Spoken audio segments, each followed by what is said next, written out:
seja ele de qualquer faixa, inferior ou superior. Através da vidência, em raríssimas ocasiões, médiuns têm informado que as entidades se apresentam despidas.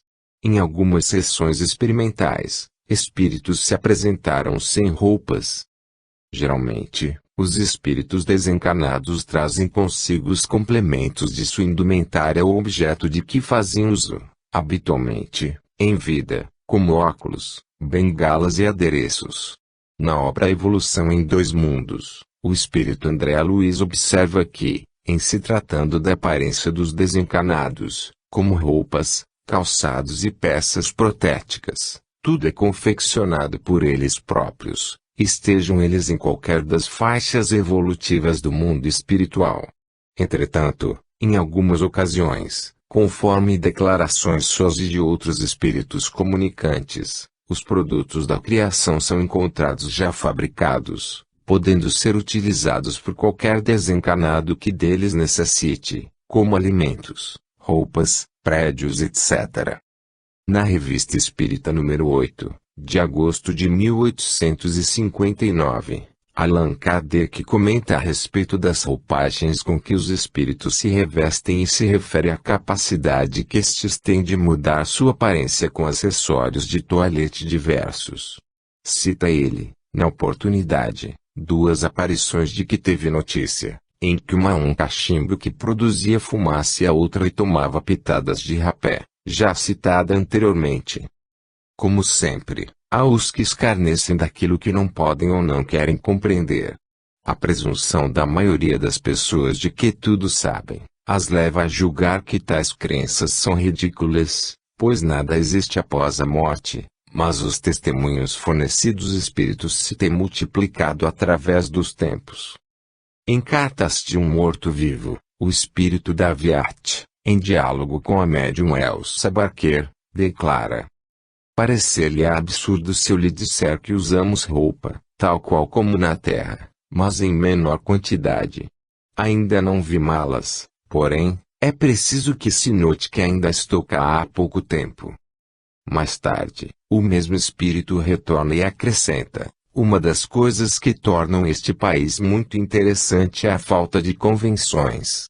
Não há duas pessoas vestidas da mesma maneira. Não é bem isto que eu pretendia dizer. Muitos andam vestidos de um modo tão excêntrico, que constituem um conjunto extremamente variado. O meu traje é bem semelhante ao que usava na Terra, porém, quando me transporto pelo pensamento a uma das minhas vidas anteriores, tenho feito a experiência de enxergar os trajes daquela época.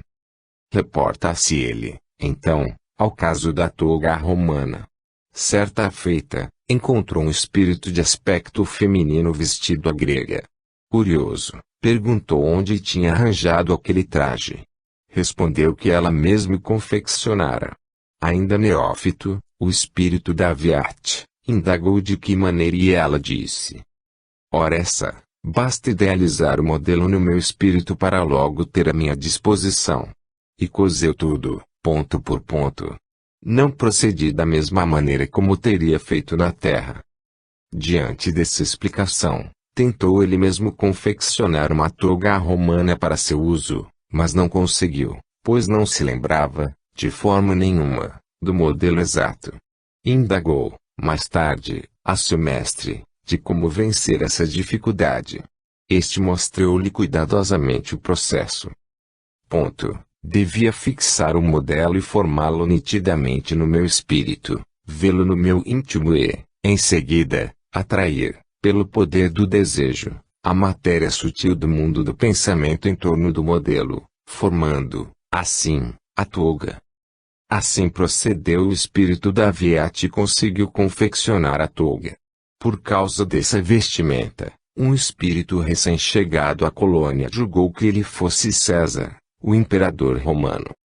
Outra informação interessante sobre o vestuário do além nos dá o espírito Johannes, no livro Rumo às Estrelas, através de Herbert Denis Bradley, que, em outras palavras, resume tudo o que foi dito, até agora, das vestimentas dos espíritos. Algumas criaturas estúpidas pensam que a alma é um fluido sem forma a flutuar de um lado para o outro. Absurdo. Cada alma tem sua forma adquirida na vida terrena e conservada aqui. O aspecto que apresentamos é o de homens e mulheres como na Terra. Usamos indumentária que nos dá a nós a mesma impressão que aí recebeis da indumentária terrena. São simples véus para a parte mental, algo que cobre da aparência a forma mental. Ponto. Essa indumentária não procede de oficinas, como as vossas, procede da ideia do indivíduo. Contribui para mostrar a mente, com o que concorda inteiramente o espírito da Aviate. Em Memórias de um Suicida, romance psicografado pela médium Ivônia Pereira e, segundo consta, de autoria do espírito Camilo Castelo Branco, escritor português, tem-se a informação de que os espíritos recém-chegados da Terra, através de atos translocados em que tiraram a própria vida física, apresentam roupas andrajosas, sujas e fétidas, revelando o estado de angústia e desespero em que se encontram. Os baixos níveis mentais de vibração de tais espíritos refletem o ambiente trevoso de suas pobres almas, uma falange de réprobos em estado lastimável. Ponto. Trajando todos vestes como que empastadas do lodo das sepulturas, com feições alteradas e doridas, estampando os estigmas de sofrimentos cruciantes. Pesquisando sobre a questão das vestimentas espirituais, Allan Kardec solicita do espírito que em vida ficou conhecido como São Luís, um esclarecimento, e ele respondeu: O espírito tem sobre os elementos materiais disseminados em todo o espaço, na nossa atmosfera, um poder que estáis longe de suspeitar. Pode ele, à vontade, concentrar esses elementos e lhes dar uma forma aparente, adequada aos seus projetos. Faço novamente a pergunta de maneira categórica, a fim de evitar qualquer equívoco: as roupas com que se cobrem os espíritos são alguma coisa? Parece que a minha resposta anterior resolve a questão. Não sabeis que o próprio perispírito é alguma coisa? Daí, concluirmos que os espíritos transmitem às suas vestes o seu estado mental. Elas demonstram a condição de cada um. Nesse caso, também o pensamento é de suma importância. Tudo o que lhes vai nos pensamentos transparece nas vestimentas que usam. Arquitetura das cidades espíritas. Assunto dos mais polêmicos é o que trata da construção de prédios e cidades no mundo espiritual. As informações se multiplicam, uma vez que infinitos são os espíritos e locais onde estes habitam. Excetuando alguns aspectos concordantes, inúmeras informações individuais a respeito de minúcias sobre estilos imóveis são fornecidas pelos espíritos comunicantes, de acordo com o aprendizado e experiências por que passaram. A ação dos espíritos sobre os fluidos tem a mesma força criadora na construção das cidades espirituais, com suas casas, palácios e jardins, resultando em um mundo invisível aos olhos carnais, todavia bastante intenso e vibrante aos de seus habitantes. Empregando o pensamento e a vontade, os espíritos atuam sobre os elementos materiais espalhados por todo o espaço e lhes imprimem a direção desejada, exatamente como os encarnados fazem com as mãos ao construir qualquer objeto. Baseado em suas observações pessoais, explica o espírito Silveira Sampaio, na obra O Mundo em que eu Vivo. Assim, os que já desenvolveram o senso da beleza, e usufruíram de dinheiro da terra, morando em residências bem decoradas, aqui construíram suas habitações com gosto e requinte.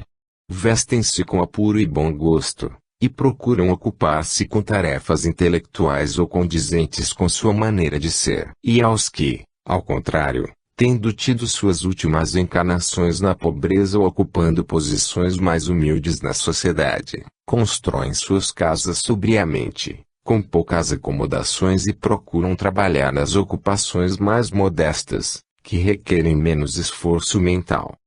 Em A Vida Além do Véu, do reverendo George Valois, o espírito comunicante descreve sua casa como bem acabada interna e externamente.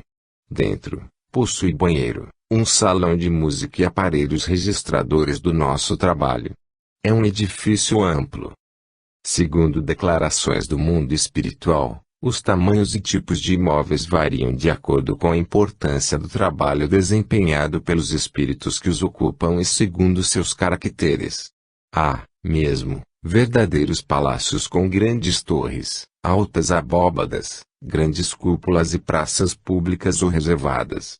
Os templos destinados às religiões, imitando os gostos terrenos, são, geralmente, suntuosos, verdadeiras catedrais cujas torres se perdem nas alturas.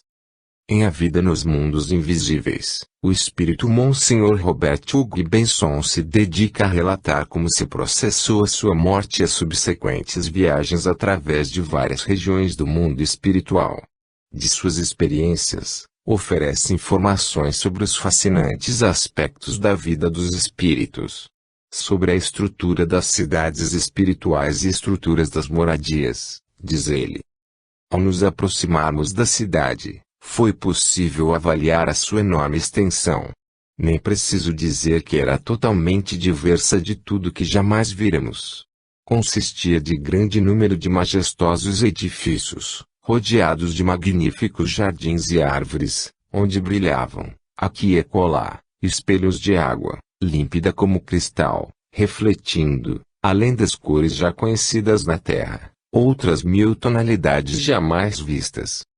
Comparados com as estruturas terrenas, os edifícios não eram muito altos, mas apenas extremamente amplos. E impossível descrever de que materiais se compunham, por serem essencialmente espirituais. A superfície é lisa como mármore, e tem a delicada consistência e transparência do alabastro, ao mesmo tempo que cada prédio emite uma corrente de luz da mesma pálida tonalidade. No caso de uma obra complexa e importante como a formação das colônias espirituais socorristas, informam alguns espíritos comunicantes que a tarefa é confiada às falanges de espíritos que nisso se especializaram. Os espíritos, após o sono reparador que se segue à desencarnação, chegam às colônias socorristas e encontram casas e hospitais confortáveis, lindos jardins e espaços acolhedores. Os sanatórios são luminosos e belos. Tudo construído pelos espíritos que os precederam. Quanto às residências, consta, das mensagens oriundas do outro mundo, que qualquer espírito errante, desde que tenha desenvolvido capacidade para tal, poderá construir seu lar, atendendo às comodidades e estilo do que deixou na Terra. Se não consegue construir um por si mesmo, usará um construído por outro espírito que dele não mais necessite. Os espíritos são unânimes em afirmar que a estrutura urbana é das mais harmoniosas que já viram. O espírito irmão Jacob, por exemplo, testemunha, na obra Voltei, psicografada pelo médium Francisco Cândido Xavier, que, nas colônias espirituais que visitou, os domicílios não se torturavam uns aos outros como nas grandes cidades terrestres, ofereciam espaços regulares entre si, como a indicar que naquele abençoado reduto de fraternidade e auxílio cristão há lugar para todos. Não vi estabelecimentos comerciais, mas, em compensação, identifiquei grande número de instituições consagradas ao bem coletivo. Percebe-se que, por serem criadas há muitos anos, o estilo que predomina nas cidades espirituais, segundo as descrições que de lá nos chegam, é o antigo, os prédios de paredes alvas de estilo clássico. Curiosamente, as preferências recaem nos modelos grego, romano e egípcio. Extensas e formosas avenidas, ladeadas de vegetação caprichosa e bela que colabora na criação de ambiente agradável e humanizado. Entretanto, é bom observar que as mensagens sobre a arquitetura espiritual divergem, algumas vezes, enquanto alguns espíritos descrevem prédios suntuosos e belos, outros os caracterizam como simples e acolhedores, atendendo aos objetivos, caprichos e vontades de quem os construiu. Então, vejamos o que diz o cientista espírita Leon Denis a respeito de assunto, em seu livro Depois da Morte. O espírito, pelo poder da sua vontade, opera sobre os fluidos do espaço, os combina e os dispõe a seu gosto, dá-lhes as cores e as formas que convêm ao seu fim. E é por meio desses fluidos que se executam obras que desafiam toda comparação e análise, construções aéreas, de cores brilhantes, desemboros resplandecentes, circos imensos onde se reúnem em conselhos delegados do universo, templos de vastas proporções, de onde se elevam acordes de uma harmonia divina, quadros variados, luminosos, reproduções de vidas humanas, vidas de fé e de sacrifício, apostolados dolorosos, dramas do infinito. Esclareça-se, entretanto, que o aspecto do ambiente variará, segundo a condição moral daqueles que neles se acham. Os habitantes das trevas ocupam, e de acordo com a informação de alguns espíritos errantes, cavernas lúgubres à semelhança das habitadas por animais ferozes. Exatamente como qualquer outra necessidade que os espíritos errantes acreditem que devam ser atendidas, o abrigo nada mais é do que um condicionamento da vida terrena. Na Terra, temos de nos abrigar das intempéries, as tempestades, do sol escaldante, dos ventos e dos rumais ferozes, além de preservar a intimidade da humilha. No mundo espiritual, o ambiente difere totalmente do planeta, pois lá, como descrevem os espíritos comunicantes, não há frio nem calor excessivos, não há terremotos nem tempestades, a luz do sol é agradável e reconfortante. As paredes não se constituem em barreiras para o desencanado. De tudo o espírito usufrui quando não se encontra envolvido no emaranhado de suas paixões ou ainda ligado às sensações terrenas.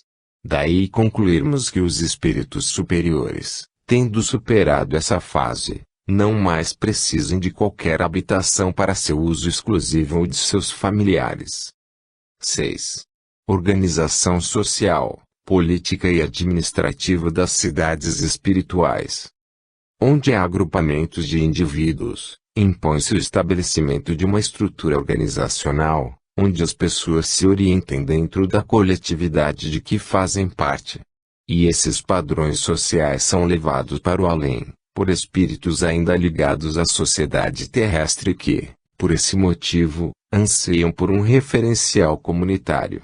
Dentro do conhecimento terrestre no conceito estabelecido pelos encarnados, comunidade é uma área geográfica contínua, em que grupos mutuamente dependentes atuam em conjunto para satisfazer as suas necessidades, através de organizações e instituições comuns. Conjuntura atual, de Gleuso Damasceno Duarte.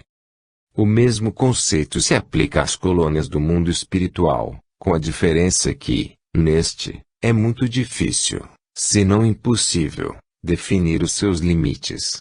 Quanto ao termo sociedade, refere-se à forma genérica de organização de cada grupo humano. No caso das colônias espirituais, são falanges de espíritos que se organizam para determinados fins.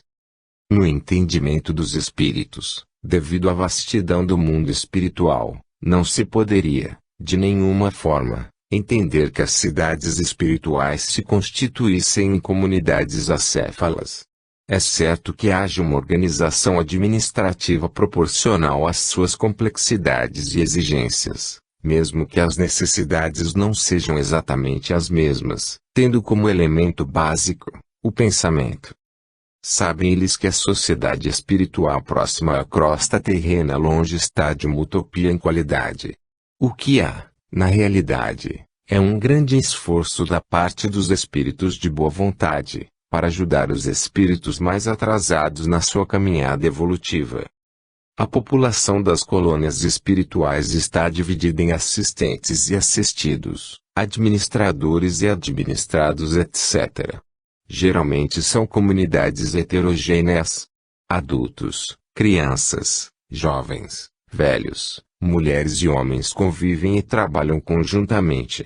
Excepcionalmente, porém, a colônia espiritual, segundo as mensagens psicográficas, é constituída especialmente para crianças, suicidas, etc. Nas comunidades espirituais, todos têm seus afazeres e momentos de lazer. A liberdade de escolha para se dedicar à leitura, ou à música, ou a passeios e visitas. A respeito da vida social nas colônias socorristas, esclarece o espírito André Luiz, em Evolução em Dois Mundos. Espíritos abnegados aglutinam-se em verdadeiras cidades e vilarejos com estilos variados, como acontece nos burgos terrestres, característicos da metrópole ou do campo, edificando largos empreendimentos de educação e progresso, em favor de si mesmos e a benefício dos outros. São as minorias que se constituem em verdadeiros condutores de irmãos desencarnados. As regiões que ele denomina de purgativas ou infernais são amparadas por esses servidores. A todo aquele que deseje progredir é dada a oportunidade de acordo com a sua capacidade. Há tarefas em todos os campos da atividade humana, na educação, na assistência médica, na enfermagem, no serviço social, nas pesquisas e nas tarefas domésticas. O que não falta é serviço. Estratificação social da população das colônias espirituais. No conceito terreno, dá-se o nome de estratificação social às diversas camadas ou classes sociais, superpostas ou hierarquizadas, de acordo com o status dos indivíduos que as compõem. No caso do mundo espiritual, o que determina a estratificação é o grau de evolução dos espíritos que formam cada escala vibratória, dentro de uma escala infinita. A importância social e financeira, como é óbvio neste caso, não tem nenhuma influência. Podemos representar a sociedade espiritual, fazendo uma comparação com a sociedade terrena, como uma pirâmide em que a base representa a faixa de espíritos inferiores, muito mais numerosos na erraticidade, conforme os próprios informantes do espaço. A parte intermediária mostra uma parcela menor que se dedica a beneficiar a humanidade, enquanto o ápice, muito mais restrito, retrata o contingente de espíritos puros. Eis o que diz o espírito Silveira Sampaio, a respeito do mundo espiritual, na obra O Mundo em que eu Vivo. A sociedade, hierarquia em alguns lugares é interessante observar o comportamento de cada um. Com exceção dos planos mais altos, onde o equilíbrio é mais constante e as comunidades socializadas em alto padrão, as cidades onde as criaturas, mesmo convivendo em paz e preparando-se para voltar a reencarnar com proveito, conservam costumes adquiridos durante vidas consecutivas e que lhes é difícil modificar. Allan Kardec, na introdução de O Livro dos Espíritos, chama a atenção para o fato de que, no mundo espiritual, há escalas diferenciadas de espíritos. Tratando sobre hierarquia dos espíritos, no artigo Quadro da Vida Espírita, Revista Espírita, número 4, abril de 1859, informa que, no além-túmulo, encontramos desde as camadas da escória espiritual até aquelas compostas por espíritos elevados. Os espíritos têm afirmado em diversas oportunidades que as colônias espirituais possuem uma estrutura social, em que a hierarquia é respeitada naturalmente, tomando-se por base a autoridade moral. Instituições de direito público e privado das colônias espirituais. Objetivando o trabalho de reeducação, os espíritos instrutores organizam suas instituições de maneira que as tarefas por eles desenvolvidas obtenham êxito. Dessa forma, em seus variados setores, a disciplina é imprescindível, a fim de que todos os desencarnados tenham igual oportunidade de progredir e a interação entre os seus habitantes seja a mais efetiva possível. Assim como ocorre na Terra, no mundo espiritual, os espíritos, também integrantes de uma comunidade, devem se enquadrar em normas e respeitar instituições. Estas, à semelhança das estabelecidas na Terra, podem ser classificadas em públicas e privadas.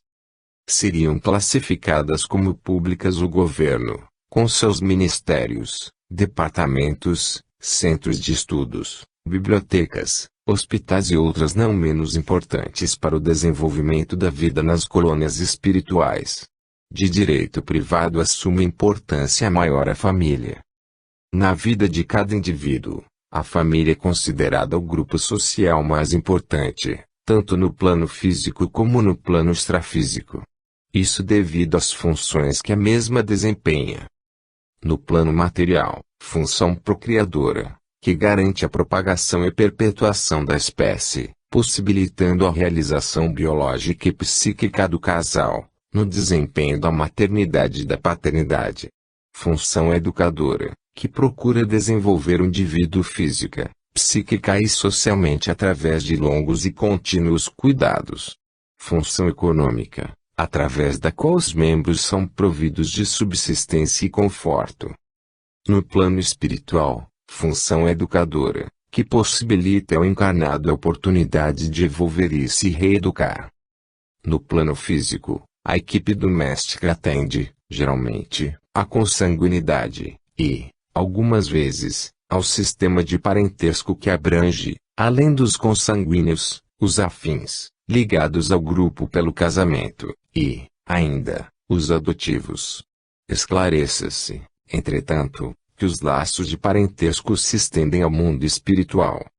Avós, pais e irmãos da família encarnada, possivelmente comporão a família espiritual, desde que afins espiritualmente pois, no plano extrafísico, o grupo familiar obedece, exclusivamente, à lei de afinidade. A essa lei inflexível se submete a grande família espiritual que, neste caso, tem um sentido muito mais abrangente.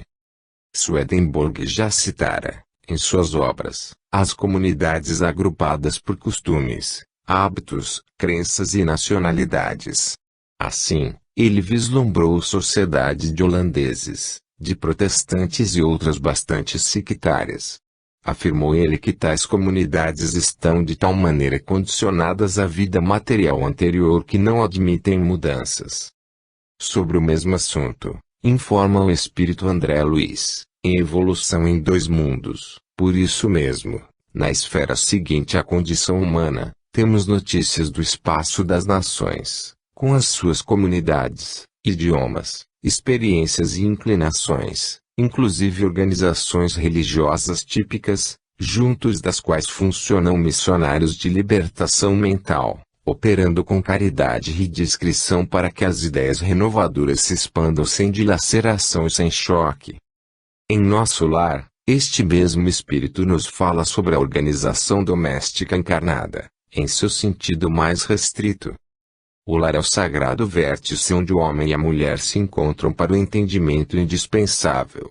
É templo, onde as criaturas devem unir-se espiritual antes que corporalmente. Há na Terra, agora, grande número de estudiosos das questões sociais, que aventam várias medidas e clamam pela regeneração da vida doméstica. Alguns chegam a asseverar que a instituição da família humana está ameaçada. Os espíritos recém-desencarnados são, geralmente, recebidos na espiritualidade por amigos e parentes que os precederam na desencarnação e com quem irão conviver nas colônias espirituais. Os amigos e familiares que se apresentam para a recepção no além são sempre os da última encarnação, como pai, mãe, avós. Há casos, entretanto, em que laços anteriores superam os da última encarnação e parentes desencarnados de famílias terrenas pretéritas ou espíritos afins ficam à espera dos recém-desencarnados. Eis os que dizem os espíritos errantes através do médium John Sesloan, registrado na obra No Limiar do Etéreo, de J. Arthur Findlay. Morrer, dissemos, é tão fácil, tão simples, quanto o adormecer e o despertar. O nosso corpo etéreo escapa-se do corpo físico, levando consigo a mente e nós despertamos no outro meio, onde encontramos os amigos e os que conosco entretiveram relações, prontos a nos ajudar e instruírem a nova vida. Na obra Tio Tinês, de autoria da Sra. G.C. Plates, encontra-se uma coleção de comunicações obtidas através de sua própria mediunidade. Todas as mensagens foram dadas por seu filho mais moço, Tini. Este jovem desencarnou com 18 anos de idade, durante um combate na frente francesa, em abril de 1917. No ano seguinte, ele se comunicou, fornecendo provas diretas de sua identidade e escrevendo sobre o meio espiritual que o cercava.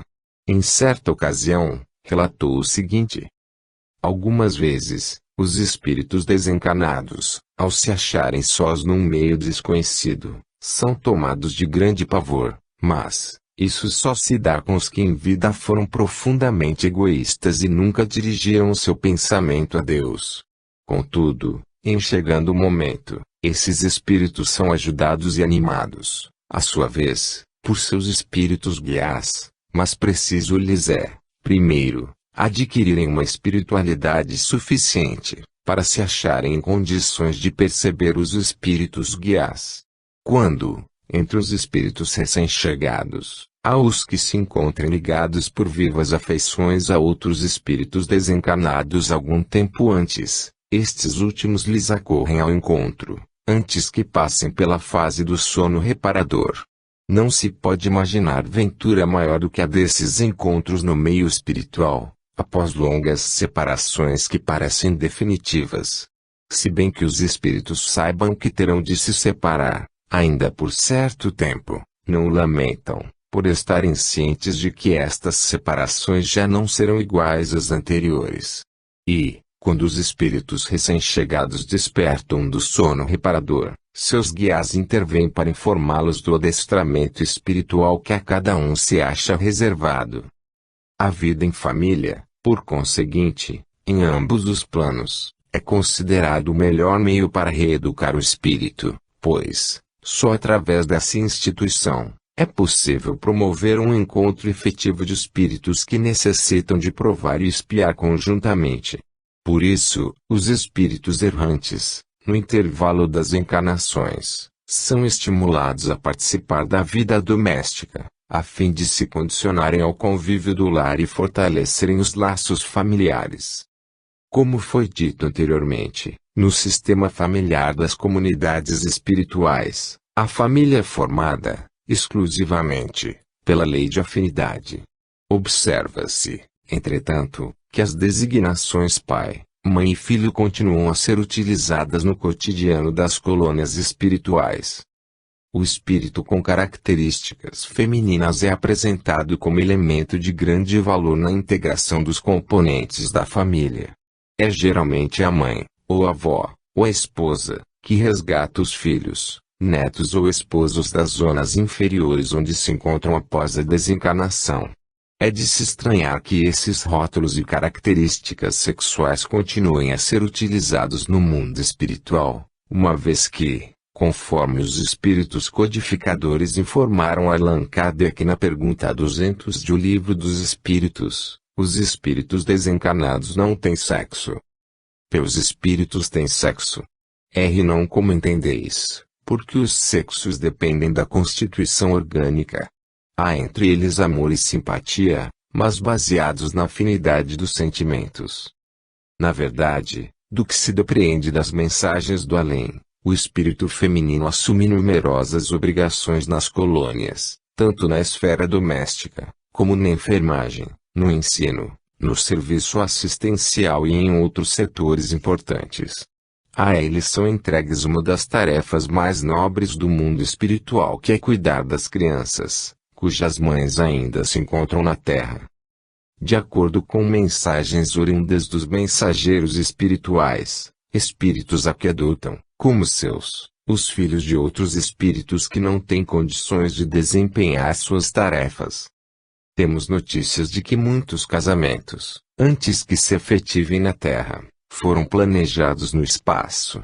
Seria uma espécie de planejamento familiar, envolvendo pais e filhos, a fim de que, durante a convivência do dia a dia, retifiquem erros, amenizem conflitos e eliminem ódios de vidas passadas. Há referências a locais onde os futuros cônjuges se encontram e, através de diálogos amistosos, preparam-se para as provas e alegrias que os esperam junto aos futuros filhos e demais parentes. Excepcionalmente, as programações não são respeitadas, devido ao livre-arbítrio. Há, ainda, a possibilidade de espíritos que nunca se encontraram anteriormente, a partir de um momento, darem início a um relacionamento. Da mesma forma que há casamentos na espiritualidade, também existem separações. Muitas vezes, espíritos que estiveram casados em determinada encarnação, decidem se separar no mundo espiritual e partir para missões ou provas que tenham de cumprir separadamente. Pode ocorrer, por exemplo, que motivos superiores designem um dos cônjuges para serviço especial na Terra, em virtude de possuir qualidades específicas para alguma tarefa, enquanto o outro permaneça no mundo espiritual. Pode acontecer, também, que um dos cônjuges, após venturoso estágio em mundos superiores, tenha de regressar à Terra a fim de se submeter a provas difíceis e resgatar compromissos. O espírito André Luiz, em Nosso Lar, descreve o Bosque das Águas como uma das mais belas regiões da colônia. Trata-se de um dos locais prediletos para excursões dos amantes, que aqui vêm tecer as mais lindas promessas de amor e fidelidade, para as experiências da Terra. Entretanto, os casamentos nem sempre são planejados com base no amor, na fraternidade e no dever. Existem os que objetivam aprovação e expiação, e que representam, na verdade, oportunidades de conciliação, imprescindíveis ao processo de retificação e aprimoramento dos espíritos. A maioria dos casais humanos é constituída, segundo o espírito André Luiz, de verdadeiros trabalhos forçados, sob algemas. O que deixou o espírito André Luiz bastante curioso, ele mesmo confessa em Nosso Lar, foi ter encontrado noivados no mundo espiritual. A esse respeito, esclarece Lisas, seu instrutor espiritual. Como não? Vive o amor sublime no corpo mortal, ou na alma eterna.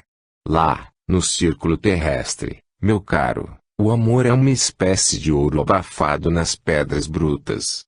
Tanto misturam os homens com as necessidades, os desejos e os estados inferiores, que raramente se diferenciará a ganga do precioso metal. O noivado é muito mais belo na espiritualidade.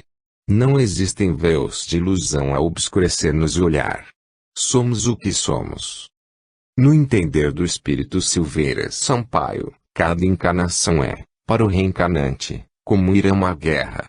A Terra se compara a um campo de batalha. No período que se limita do berço ao túmulo, o indivíduo se vê diante de várias situações, em que ele pode matar ou morrer, vencer ou fracassar, ter alegrias ou ficar durante muitos anos no sofrimento e na dor. Realmente, as lutas do espírito para vencer suas próprias inferioridades e não falhar com os seus semelhantes são inauditas. Por isso, a presença de familiares é indispensável na vida do espírito encarnado desde o nascimento, quando é completamente dependente dos pais, até a partida para o outro mundo, dando-lhe apoio nos momentos difíceis. Órgãos e funções de administração nas cidades espirituais. Levando-se em consideração as declarações dos espíritos a respeito da vida além túmulo, as instituições que constituem o mundo espiritual formam um conjunto harmônico em que imperam a ordem e a justiça.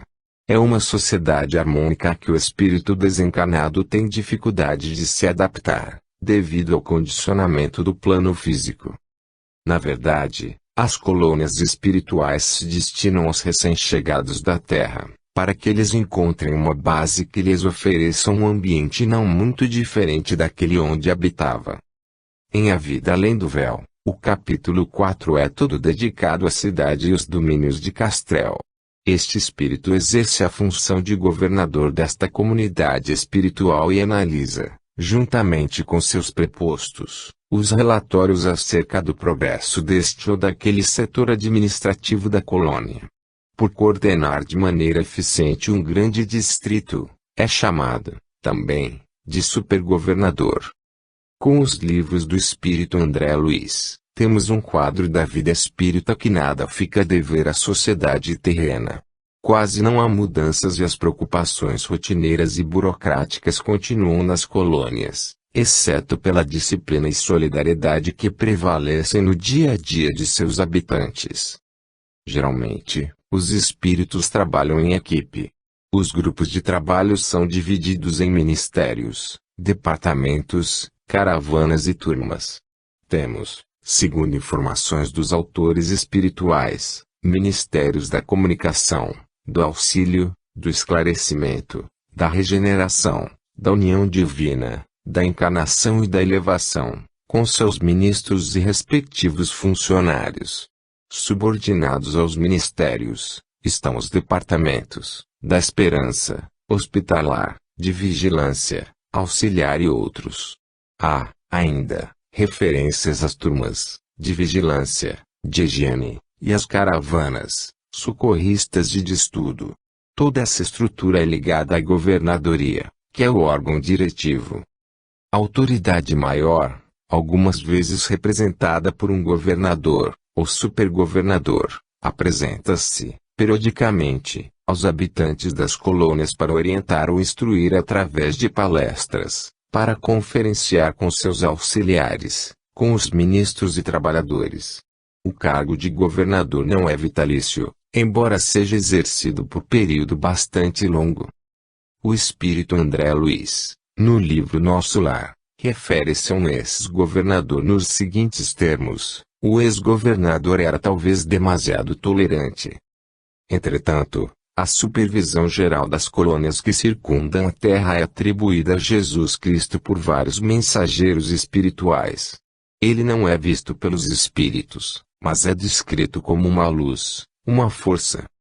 A estrutura administrativa do mundo espiritual, segundo as informações do espírito André Luiz, objetivando atingir os fins ético-morais propostos pela lei divina, é composta de diversos setores, pelos quais são distribuídos milhões de funcionários. Os espíritos aceitam de bom grado as tarefas, pois sabem que a cada um é dado o trabalho de acordo com a sua capacidade, e as ocupações, por mais insignificantes que pareçam, são encaradas com muita seriedade, desde as de vigilância até as ministeriais. Referências a um governante do setor da música em uma das cidades espirituais, encontramos no livro A Vida nos Mundos Invisíveis, pelo espírito Monsenhor Robert Hugo Benson. Nominalmente, o governante do reino é o reitor de todos os departamentos e as decisões maiores são tomadas por ele, mas nomeia gente competente e dá-lhe carta branca em suas decisões. Cada departamento tem o seu chefe direto, mas não se deve imaginar que é oficial, inatingível e oculto dos olhos de todos, visto apenas em ocasiões relativamente raras. É exatamente o oposto. Está sempre por ali, dando as boas-vindas a qualquer um que apareça, como aprendiz ou como mero apreciador da música. Sobre os aspectos vigilância e defesa das colônias espirituais, merecem análise cuidadosa as colocações do espírito André Luiz, em Nosso Lar, capítulo 42, que tem por título a Palavra do Governador, do qual foram extraídos os trechos transcritos a seguir. Para o domingo imediato à visita do Clarim, prometeu o governador a realização do culto evangélico do Ministério da Regeneração. Às 10 horas, chegou o governador, acompanhado pelos 12 ministros da regeneração. O velhinho enérgico e memorável passeou o olhar pela assembleia compacta, constituída de milhares de assistentes. Em seguida, abriu um livro luminoso que o companheiro nos informou ser o Evangelho de Nosso Senhor Jesus Cristo. Folheou atento e, depois, leu em voz alta pausada: e ouvireis falar de guerras e de rumores de guerras. Olhai, não vos assusteis, porque é mister que tudo isso aconteça, mas ainda não é o fim. Palavras do Mestre em Mateus, capítulo 24, versículo 6. E finalizando, dirigiu-se o governador aos servidores do ministério nos seguintes termos. Consagrei o culto de hoje a todos os servidores deste ministério, votando-lhes, de modo particular, a confiança do meu coração. Não me dirija, pois, neste momento, aos nossos irmãos cujas mentes já funcionam em zonas mais altas da vida, mas a vós outros que trazeis nas sandálias da recordação os sinais da poeira do mundo, para exalçar a tarefa gigantesca. Nosso lar precisa de 30.000 servidores adestrados no serviço defensivo, 30.000 trabalhadores que não meçam necessidade de repouso, nem conveniências pessoais, enquanto perdurar nossa batalha com as forças desencadeadas do crime e da ignorância. Somos, em nosso lar, mais de 1 milhão de criaturas devotadas aos desígnios superiores e ao melhoramento moral de nós mesmos. Seria caridade permitir a invasão de vários milhões de espíritos desordeiros. Não podemos, portanto, hesitar no que se refere à defesa do bem. Todos devemos estar prontos para o sacrifício individual, mas não podemos entregar nossa morada aos malfeitores. Quem não sabe preservar, não é digno de possuir. Do exposto, conclui-se que determinadas colônias espirituais muito próximas da Terra, a exemplo de nosso lar, necessitam de exércitos para defender suas fronteiras dos ataques de espíritos considerados perigosos e indesejáveis. Esse sistema de defesa consiste no uso de armas e cães, para rechaçar o ataque inimigo. Os espíritos trevosos não morrem, pois esta já é sua condição, mas se ressentem de algum modo e se afastam, pois neles as armas apropriadas ao nível vibratório das colônias provocam algum dano, caso contrário não os assustariam. E na Terra em que os ataques à integridade do indivíduo e os seus bens ocorrem da mesma maneira, será correto utilizar os mesmos sistemas de defesa, com armas apropriadas ao padrão vibratório do nosso planeta. E caso para reflexão: o trabalho nas colônias espirituais. Os espíritos têm dito insistentemente que, nas cidades espirituais, todos cooperam, através do trabalho, para o engrandecimento do patrimônio comum. A respeito do assunto, Allan Kardec diz o seguinte: se considerarmos o número infinito de mundos que povoam o universo e o número incalculável de seres que os habitam, compreenderemos que os espíritos têm muito em que se ocupar. Essas ocupações, entretanto, nada têm de penosas, exercem-nas com alegria, voluntariamente, sem constrangimento, e sua felicidade é triunfar naquilo que empreendem. Ninguém pensa numa ociosidade eterna, que seria um verdadeiro suplício. Quando as circunstâncias o exigem, reúnem-se em conselho, deliberam sobre a marcha a seguir, vão para onde o dever os chama. Essas assembleias são mais gerais ou mais particulares, conforme a importância do assunto. Nenhum lugar especial ou circunscrito é escolhido para essas reuniões. O espaço é o domínio dos espíritos. Contudo, eles ficam de preferência nos mundos onde estão seus objetivos. Os espíritos encarnados, que neles estão em missão, delas participam conforme a sua elevação. Enquanto o corpo repousa, vão receber conselhos dos outros espíritos e, por vezes, receber ordens relacionadas com a conduta que devem ter como homens. Revista Espírita, de Allan Kardec, número 4, abril de 1859. De acordo com informações contidas em nosso lar, a Governadoria controla, diretamente, numerosos serviços, como o de alimentação, de distribuição de energia elétrica, de trânsito, de transporte e outros mais. Regulando tudo isso, existem leis que constituem o direito do trabalho do espaço.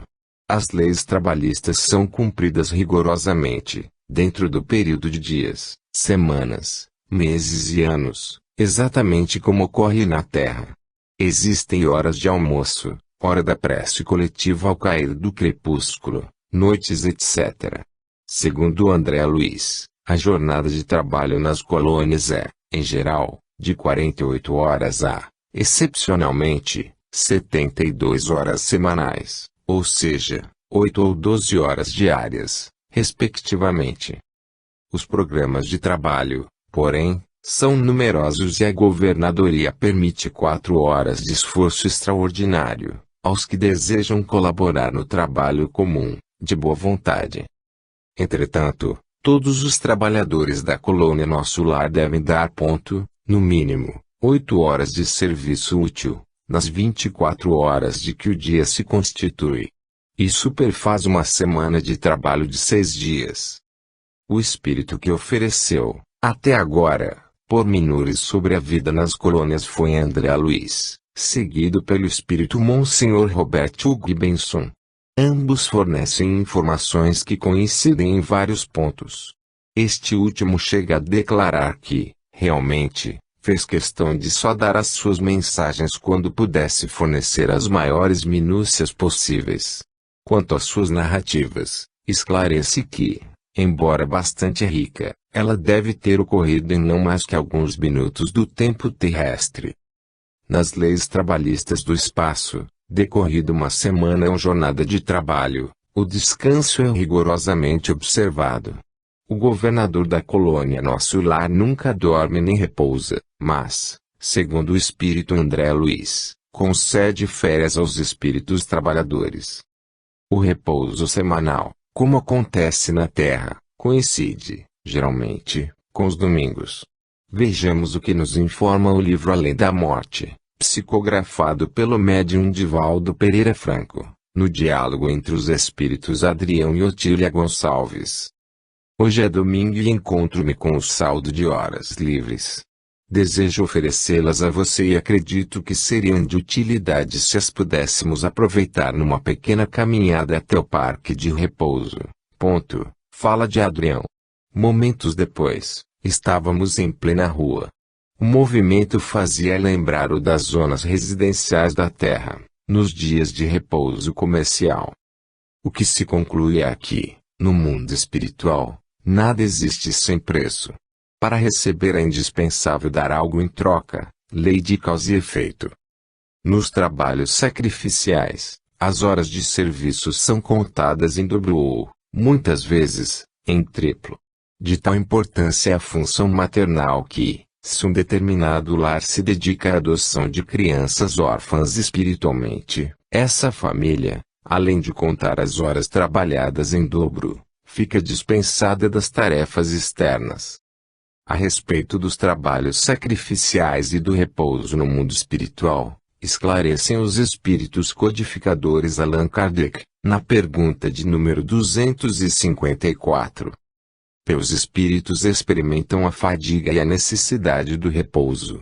Eles não podem sentir a fadiga tal como vós a entendeis e, por conseguinte, não têm necessidade do vosso repouso corporal, pois eles não têm órgãos cujas funções devam ser reparadas. O espírito repousa no sentido de que não tem uma atividade constante. Sua ação não é material, mas intelectual, e seu repouso, moral. Há momentos em que seu pensamento deixa de ser tão ativo e não se fixa sobre um objeto determinado. É um verdadeiro repouso, mas que não pode ser comparado ao repouso do corpo. A espécie de fadiga que os espíritos podem experimentar está em razão da sua inferioridade. Quanto mais sejam elevados, menos necessitam de repouso. Nas cidades espirituais são exigidas de todos os trabalhadores, indistintamente, disciplina, assiduidade, pontualidade e honestidade, seja na orientação ou na subalternidade. O sacrifício pessoal é igualmente remunerado, pois qualquer tarefa, mesmo a mais simples, é considerada digna.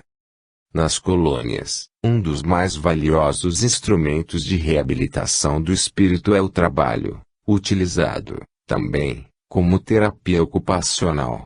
À medida que o espírito convalescente se interessa pelo serviço da comunidade, dedicando-se a qualquer tarefa, ainda que a mais simples, vai, da mesma forma, sedimentando a sua cura. Os espíritos comunicantes são unânimes quanto a essas declarações.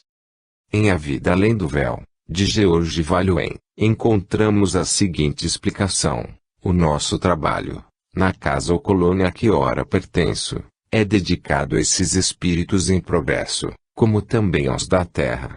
Essa, porém, é uma seção diferente da minha atualmente. O espírito Otília Gonçalves, em Além da Morte, também dá o seu depoimento como trabalhadora da colônia Redenção. Aclimatada, na terra, aos labores humildes de limpeza e asseio, ofereci-me à irmã Zélia, em dia de grande movimento, para contribuir de algum modo com os deveres de manutenção da enfermaria onde me encontrava, experimentando, com a sua quiescência, indizível júbilo. À medida que era atraída para esse serviço singelo, estranho revigoramento tomava corpo dentro de mim, entusiasmando-me e fazendo-me esquecer as preocupações e angústias lancinantes que ficaram no espírito, com a distância colocada pela morte. O trabalho, informou o gentil Adrião, é o poderoso elixir de longa vida que fortifica todas as esperanças e esponja que apaga todas as preocupações. A alma que labora não é colhida pelas malhas das tentações da dúvida e do medo, ficando distante do barco fraco dos receios. Acrescenta o mesmo espírito que, na colônia onde se encontra, a palavra trabalho não é apenas um vocábulo, mas sim uma realidade construtiva e ativa em todos os lados. Os residentes pareciam divididos em mistérios especiais e não me recordo de ter visto, até hoje, um semblante sequer, onde a inércia se desenvolvesse. Foi informada por Adrião, seu amigo espiritual, que, com Jesus aprendemos que todo trabalho é honrosa incumbência, constituindo-se concessão utilíssima de elevação para todos. Nas colônias espirituais dedicadas ao bem, o trabalho é imprescindível. Entretanto, as tarefas de cada grupo, de cada turma e de cada indivíduo são delimitadas e especificadas.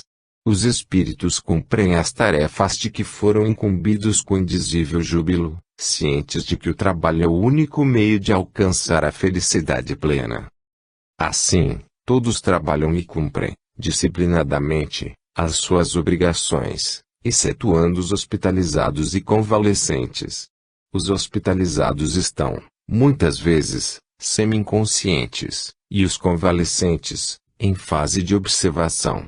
Os que simplesmente se recusam a trabalhar são considerados ainda doentes e não evolvem, conservam-se, por prazer, na vagabundagem. Por isso, cabe aos espíritos mais adiantados a responsabilidade de auxiliar os do que se mantém na retaguarda. Em Cartas de um Morto-Vivo, há a seguinte informação do espírito da Viate sobre a questão do trabalho nos outros mundos. Aqui também há pessoas como na Terra, que se dedicam ao bem-estar do próximo. Formaram mesmo uma grande e importante sociedade de almas denominada Liga. O trabalho que as ocupa em especial é auxiliar as que acabam de chegar, facilitando-lhes o princípio de sua nova vida, ajudando-as, por assim dizer, a aclimatar-se. Nesta liga há tanto homens como mulheres. Têm prestado bons serviços. Auxiliam não só as crianças, mas também adultos. Enfim, no além, todos os momentos são dedicados ao trabalho, a fim de proporcionar benefícios individuais e coletivos. A ociosidade e a inércia não têm lugar para aqueles que sentem a necessidade de progredir.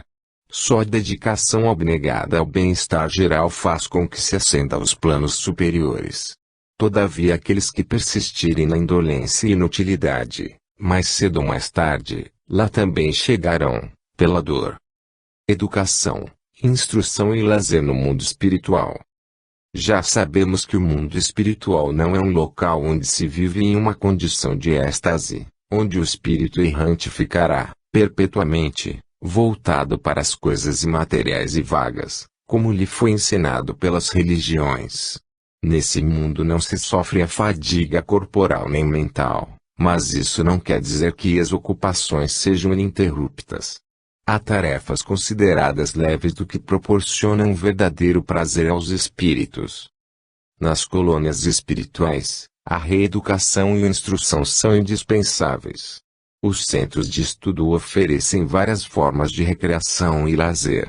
Todos os habitantes são estimulados a participar das tarefas e dos estudos.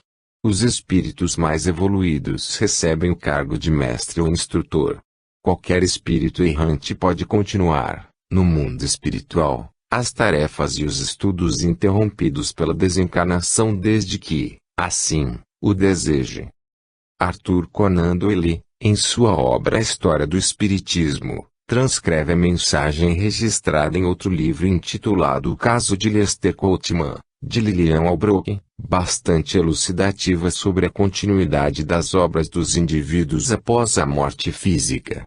O espírito Lester Coltman, condicionado às ideias do povo inglês de que o evolver se completa no mundo espiritual, sem necessidade de reencarnar, declara: meu trabalho continua aqui como se iniciou na Terra, ou seja, no terreno científico. Para progredir em meus estudos, visito frequentemente um laboratório, onde encontro facilidades tão